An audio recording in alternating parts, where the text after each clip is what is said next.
We're going to bring in Dick Morris now, Newsmax contributor. Dick is also the author of the #1 bestseller on Amazon, Power Grab, Obama's Dangerous Plan for a One-Party Nation. Dick and his wife and co-author, Eileen McGann, detail the president's secret strategy to create a nation ruled solely by the far left. And thanks for being with us, Dick. Thanks for inviting me, John. All right, so before we get to some more discussion on Ebola, I wanted to just ask you real quickly how you think things would be different right now if the GOP, or maybe different after the midterms, if the GOP does have control of the United States Senate. Thank you, John. A lot of people have been asking that question. What difference does it make with Obama as president if the Republicans control the Senate? And I think it makes a huge amount of difference.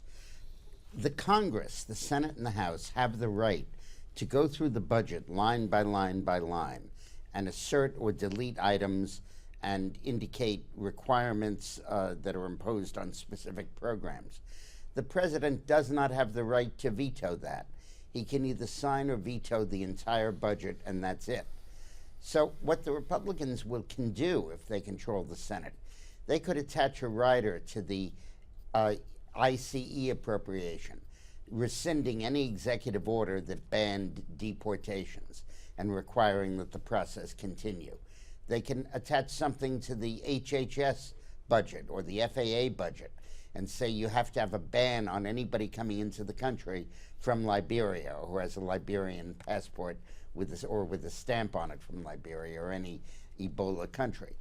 They could say to HHS, no money may be used to set up a payment advisory board to say who can and cannot get medical procedures, the so-called death panel. Now, if the Republicans overreach and they try to zero-fund Obamacare, Obama will veto that budget and the government will close down and they'll be held to pay and the Republicans will be hurt.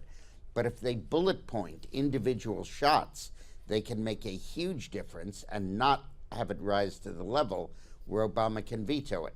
And that's the key point I make in the book Power Grab, and I wanted to amplify it today because a lot of people are asking that question as the midterms approach. Thanks for asking it, John. My pleasure, Dick, and we're happy to have you here, of course. And I do want to go back to this issue with Ebola and travel bans. And we heard the president yesterday in the Oval Office saying he doesn't have a philosophical objection necessarily to the travel ban.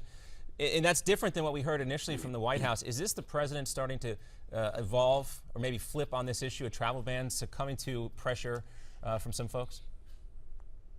Yeah, I think he is flipping and flopping, but as you can see by the cruise ship and by the Maryland hospital and by the 48 people who were exposed to Duncan before he died, or the medical waste stacked up there in the hospital, that it is way too late.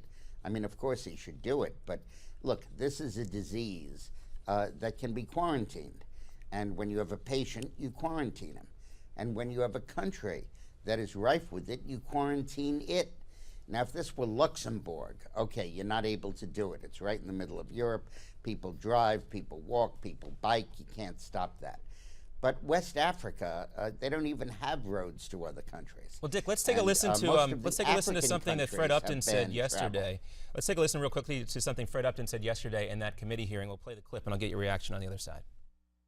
I just don't understand if we have a system in place that requires any airline passenger from coming in overseas with a date of birth to make sure they're not on the anti-terrorist list, that we can't look at one's travel history and say, no, you're not coming here.